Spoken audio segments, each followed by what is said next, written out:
அனிருத்துக்கும் உங்களுக்கு தான் இப்போ ரொம்ப காம்படிஷன் இருக்கு மாதிரி. டைட்டில் பல்ட்டி வந்து இப்போது பாலக்காடு, கேரளாவில் பாலக்காடுக்கு அப்புறம் திருச்சூர் அந்த ஏரியாவில் பல்ட்டிங்கிற பேர் வந்து புதுசு. ஏன்னா அங்கே வந்து இந்த வேர்டை யாரும் யூஸ் பண்ண மாட்டாங்க. தமிழ்நாட்டில் எல்லாருக்கும் தெரியும் பல்ட்டியர் மச்சான் நம்ம சொல்லுவோம்.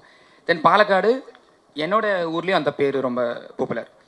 ஸோ எனக்கு வந்து புது ஒரு டைட்டில் தேவைப்பட்டுச்சு. எல்லாமே நிறைய இதில் புது விஷயங்கள் இருக்கிறதுனால டைட்டில் மட்டும் அதுவும் புதுசாக வச்சுக்கலான்னு சொல்லிட்டு நாங்கள் நிறைய யோசித்தோம். நிறைய டைட்டில் போனோம். ஆனால் இப்போ வந்து இதில் ஷெயின் அந்த கிளிம்ஸில் ஜம்ப் பண்ணியிருப்பான். அது வந்து ப்ரோவில் லைன் ஜம்ப், சூப்பர்மேன் ஜம்ப்லாம் சொல்லுவோம்.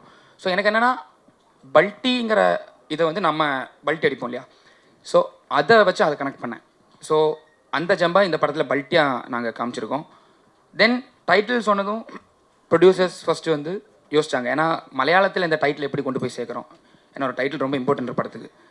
ஸோ அந்த கேட்கும்போது அந்த புதுசாக அந்த ஃபீல் அது கேரளாவில் ரொம்ப ஒர்க் ஆகிருக்கு. ஸோ அதனால தான் பல்ட்டிங்கிற டைட்டில் சூஸ் பண்ணோம். சாய் அபை, கங்க்ராச்சுலேஷன். இது உங்களோட ஃபஸ்ட்டு ஸ்டேஜ், ஃபஸ்ட்டு படம்னு நினைக்கிறேன். Thank you ma'am. ஸோ நிறைய ஆல்பம் சாங் வந்து நிறைய ஹிட் ஆகிருக்கு, நிறைய யங்ஸ்டர்ஸ்ட்டு போயிருக்கு. இப்போ அப்கமிங்கில் பார்த்தீங்கன்னா ஆர்ஜே பாலாஜி படங்களாக இருக்கட்டும், சூர்யா சார் படங்கள், நிறைய பெரிய படங்களாக பண்ணுறீங்க. ஆல்பம் சாங் பண்ணுறதுக்கும் படங்களுக்கு ஒர்க் பண்ணுறதுக்கும் என்ன டிஃப்ரென்சேஷன் இருக்குது?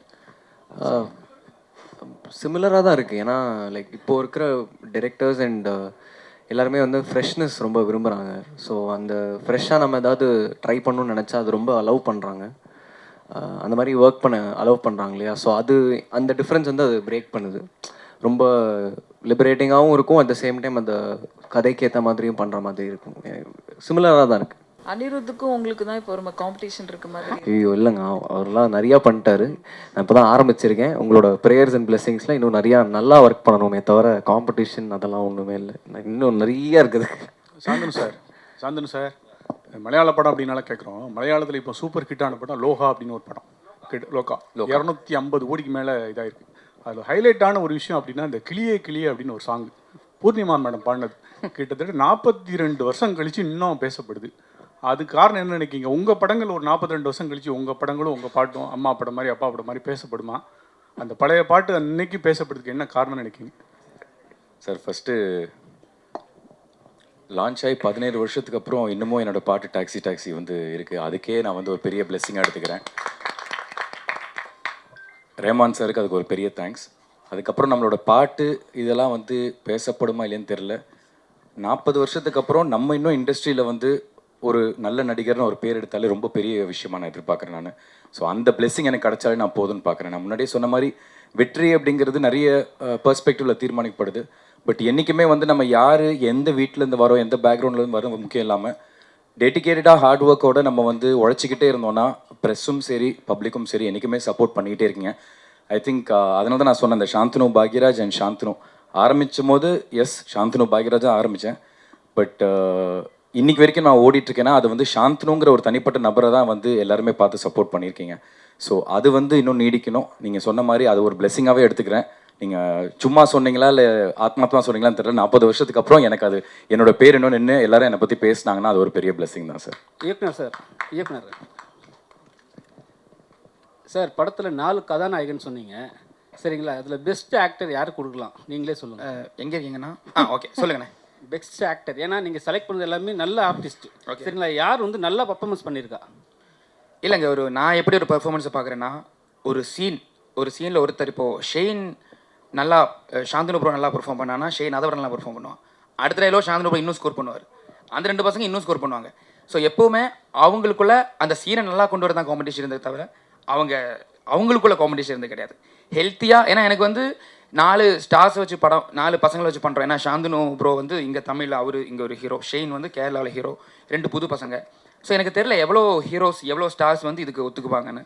ஏன்னா ஈக்குவல் ஸ்பேஸ் அவங்க 2 பேருக்கும் கொடுத்து இந்த படத்தை பண்ணியிருக்கோம். அது வந்து பெரிய விஷயம் சார். நான் வந்து அதை இங்கே சொல்ல, ஷெயின் ப்ரோ சாந்தனு ப்ரோ அது பெரிய விஷயம். நீங்கள் ஒவ்வொரு சீனாக பாருங்கள், எங்கேயுமே வந்து ஷெயினுக்குன்னு சொல்லிட்டு ஒரு அந்த மாதிரி இருக்காது. எல்லாருமே உதயன், குமார், மணி, ரமேஷ் அந்த 4 பேர் தான் தெரியுவாங்க. ஸோ அப்படி கேட்டிங்கன்னா 4 பேருமே எனக்கு சேர்ந்த நடிகர்கள் தான். எல்லாருமே சூப்பராக பண்ணியிருக்காங்க. Thank you. Hello Sai. Hello. Hello. Actually இதுக்கு முன்னாடி இருந்த மியூசிக் டைரக்டர்ஸ்க்குலாம் வந்து இந்த ட்ரெண்டிங் ப்ரெஷர் அப்படிங்கிறதே கிடையாது. பட் இந்த ட்ரெண்டிங்குள்ளே இப்போ மாட்டியிருக்கீங்க. ப்ளஸ் ஆல்சோ பாட்டு மட்டும் இல்லாமல் பிஜிஎம்மும் வந்து கான்சன்ட்ரேட் பண்ண வேண்டிய ஒரு சுச்சுவேஷன் இருக்கு. ஆமாம். இந்த சுச்சுவேஷனில் நீங்கள் ஒரு மியூசிக் டைரக்டராக இப்போ தான் வந்து ஸ்டெப் எடுத்து வைக்கும் போது எப்படி இருக்கு? இல்லை, நான் ட்விட்டர்லேயும் இன்ஸ்டாலையும் இல்லை. ஸோ அதனால் மோஸ்ட் ஆஃப் த டைம் இந்த இந்த ப்ரெஷர் பஞ்சாயத்து இருக்காது most of the time. And அதை வந்து இல்லை, கிரிட்டிசிசம் அதெல்லாம் எடுத்துக்கணும்னு நினைக்கிறேன். நானும் என்னென்னலாம் ஏதாவது சஜஷன்ஸு இந்த மாதிரி சொல்லுவாங்க, அது இப்போவே நல்லா அதெல்லாம் எடுத்துக்கிட்டு நல்லா ஒர்க் பண்ணணும்னு ஆசைப்பட்றேன். அண்ட் அதையும் தாண்டி அது நிறையா டைம் சாப்பிடுதுன்னு நினைக்கிறேன், இந்த ரெண்டு விஷயங்களும். ஸோ அதனால் அது ரெண்டுமே இல்லை. நான் வந்து ஒரு டைப் பேட் ஃபோன் வச்சு தான் இப்போது ஒர்க் பண்ணிட்டுருக்கேன் ஸ்டூடியோவில். So communication only through that. Hello Shine, welcome to Chennai. Thank you. So actually நீங்கள் வந்து ரொம்ப செலக்டிவாக தான் அதர் லாங்குவேஜஸில் மூவி செலக்ட் பண்ணுறீங்க. நிறைய ஸ்டோரிஸ் வந்திருக்கும். என்ன ஸ்டோரியில் இருந்தால் உங்களை இம்ப்ரெஸ் பண்ணலாம், நீங்கள் வந்து ஓகே சொல்லுவீங்க? என்ன ரோல் எப்படி இருக்கணும், எப்படி கதை சூஸ் பண்ணுவீங்க? ஆக்சுவலி இப்போ நான் யோசிக்கிறேன்னா ஒரு கதாமூல்யமாக இருக்கணும். ஆனால் அந்த அட் த சேம் டைம் அது கொஞ்சம் கமர்ஷியலாக பேக்கேஜிங்காக இருக்கணும் தான் நான் நினைக்கிறேன். ஆனால் அப்படி இருந்தால் மட்டும்தான் தியேட்டரில் ஒரு கொஞ்சம் நிறைய ஆடியன்ஸை, ஐ மீன் மாஸ் ஆடியன்ஸில் கூட அட்ராக்ட் பண்ண மாதிரி. ஆனால் எப்படி சொல்கிறது, மசாலா என்டர்டெய்னர் மாதிரி இல்லை, கண்டென்ட் இருக்கணும். ஆனால் அதில் கொஞ்சம் கமர்ஷியல் ஃப்ளேவரும் எல்லாம் இருந்தால் கொஞ்சம் கூட ஆடியன்ஸ்க்கு ஐ மீன் மாஸாக அட்ராக்ட் பண்ண முடியும் தான் நான் நினைக்கிறேன். சாந்தனு சார், 17 வருஷத்துக்காக 16 வருஷத்துக்கு பிறகு இப்போ மலையாளத்தில் அறிமுகமாகிருக்கீங்க 2வது முறையாக. உங்களுக்கு என்ன மாதிரியான இதை ஏற்படுத்தி தரும் இந்த படம் உங்களுக்கு?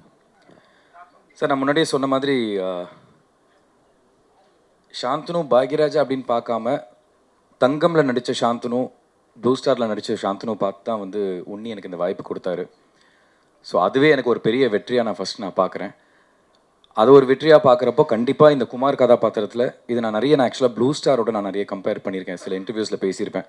ப்ளூ ஸ்டார் அந்த ராஜேஷ்ங்கிற கதாபாத்திரத்துக்கு எத்தனை கிராஃப்ஸ் இருந்துச்சோ அவ்வளோ ஸ்கோப் இருந்துச்சு எனக்கு பெர்ஃபார்ம் பண்ணுறதுக்கு. பிகாஸ் ஃப்ளாட்டாக ஒரு இமோஷனில் ஒரு கிராஃபில் போகாமல் ஒரு கதாபாத்திரத்துக்கு நிறைய கிராஃப்ஸ் வரப்போ வந்து நம்ம பெர்ஃபார்ம் பண்ணுறதுக்கான ஸ்கோப் இருக்கும், நிறைய இமோஷன்ஸ் காட்ட முடியும். அந்த மாதிரி வந்து இந்த குமார் கதாபாத்திரம் வந்து ஒரு பெரிய கிராஃப் இருக்குது, ஏகப்பட்ட இமோஷனல் சேஞ்சஸ் இருக்கும். ஃப்ரெண்ட்லியாக இருப்பான், திடீர்னு நெகட்டிவாக இருப்பான், திடீர்னு ஒரு கில்ட் ட்ரிப்குள்ளே போவான், அதுக்கப்புறம் எதையுமே சமாளிக்க முடியாத ஒரு சூழலில் மாட்டிக்கிற மாதிரி ஒரு சுச்சுவேஷனில் இருப்பான். ஸோ இது ரொம்ப ஒரு ட்ரிக்கியான ஒரு கேரக்டர். ஒரு கத்தி மேலே நடக்கிற மாதிரி, லைட்டாக இப்படி ஸ்லிப் ஆச்சுன்னா அவன் நெகட்டிவ் ஆயிடுவான், இல்லை அப்படி ஸ்லிப் ஆச்சுன்னா ரொம்ப பாசிட்டிவாக தெரியுமா. ஸோ ரெண்டுத்துக்கும் நடுவில் பெர்ஃபார்ம் பண்ணணும். அதை நான் எந்தளவுக்கு பண்ணியிருக்கேன்னு தெரில, நீங்களாக தான் பார்த்துட்டு சொல்லணும். பட் டைரக்டர் அண்ட் ப்ரொடியூசர்ஸ் எல்லாருமே படம் பார்த்துட்டு அவங்க ரொம்ப ஸ்ட்ராங்காக பிலீவ் பண்ணுறாங்க. இது மலையாளத்தில் வந்து எனக்கு கண்டிப்பாக இதுக்கப்புறம் உங்களுக்கு நிறைய கால்ஸ் வரும்.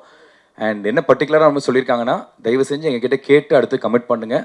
பிகாஸ் இந்த படம் பல்டி ரிலீஸ் ஆனதுக்கப்புறம் உங்களுக்கு நிறைய கால்ஸ் வரும் மலையாளத்தில்.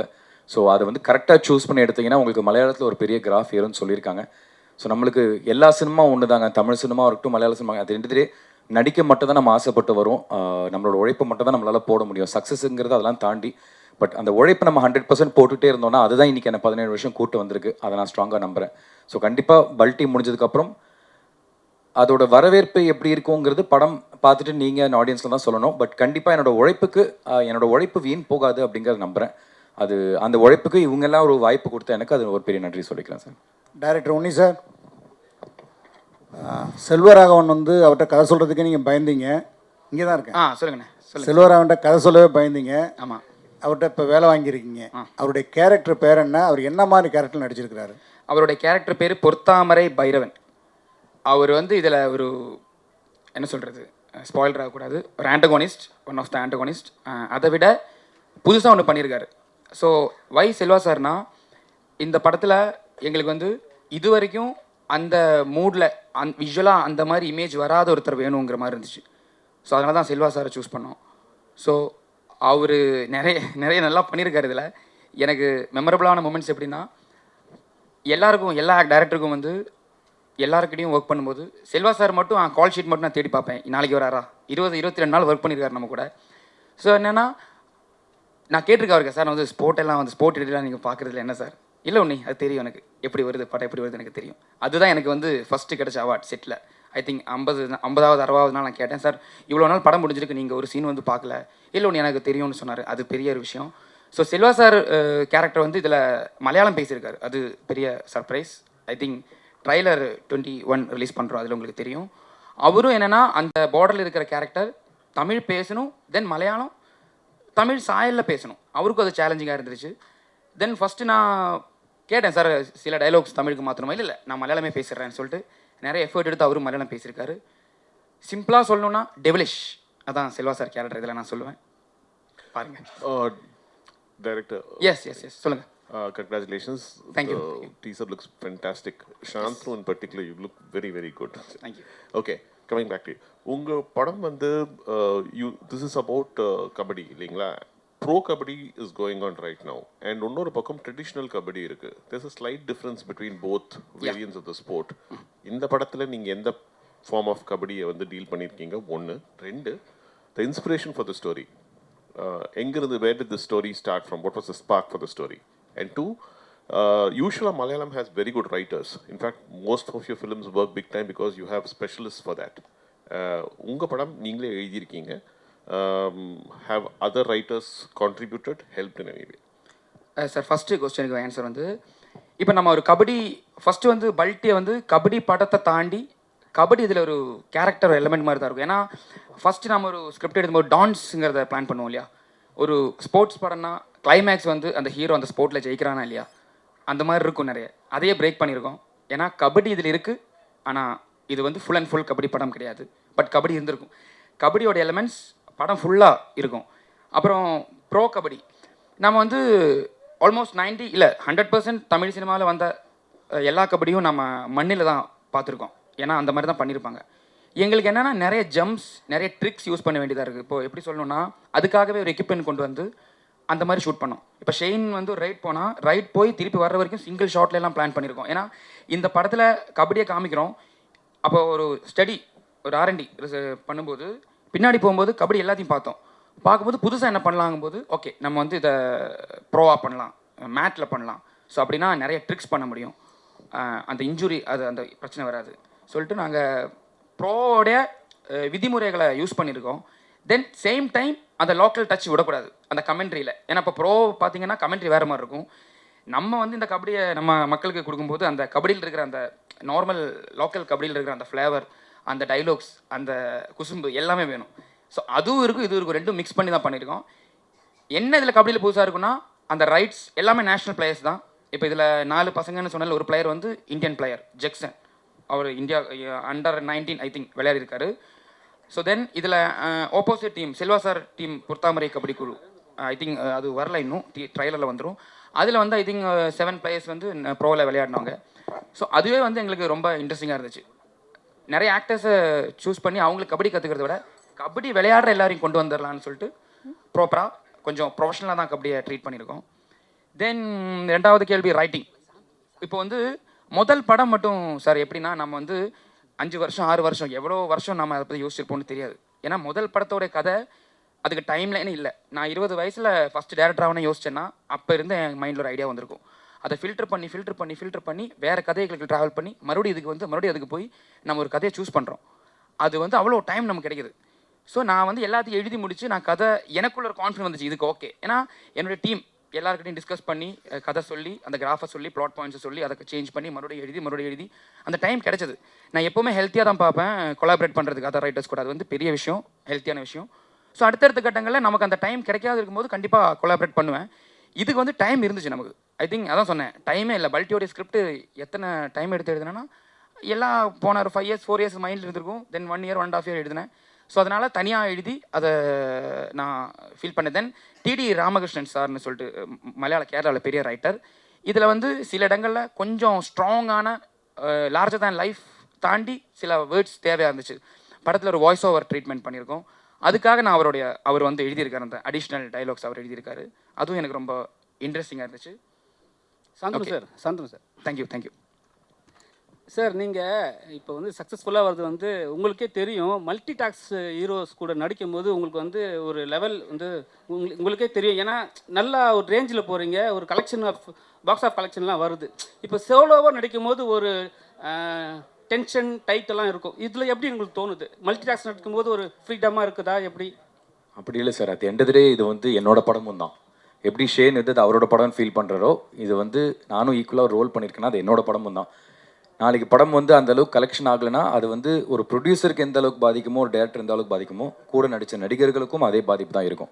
ஸோ அந்த ப்ரெஷருங்கிறது எல்லாருக்குமே அது சோலோவாக நடித்தாலும் சரி, மல்டி ஸ்டாரில் நடித்தாலும் சரி, அதே ப்ரெஷர் தான் எல்லாருக்குமே இருக்குது. Alright, thank you all so much. ப்ரீத்தியா உங்களுக்கு ஃப்ளைட் இருக்குது, ஸோ அவங்க கிளம்பணும். ஸோ இங்கே வந்த எல்லாருக்குமே ரொம்ப ரொம்ப நன்றி.